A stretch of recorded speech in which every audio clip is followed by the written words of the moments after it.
Why do Java variables live and die within certain boundaries? Let's unravel the mystery of method and block scope in just 90 seconds. All right, let's talk about. In Java, scope defines where your variables can live and be accessed. Mastering this is key to writing clean, error-free code. There are two types you need to know as a beginner, and first up, a variable declared inside a method. It only exists within that method. Let me give you an example. Java public class. Main, public static void, main string args. Here, lives and works inside. The moment finishes, poof is gone.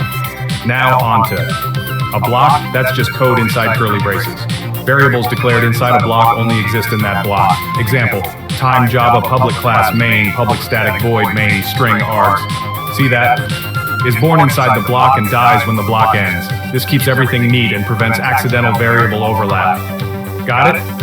Scope is your best friend for clean programming. Want more tips? Like, subscribe, and stick around for the next GLO TECH tutorial. See you soon.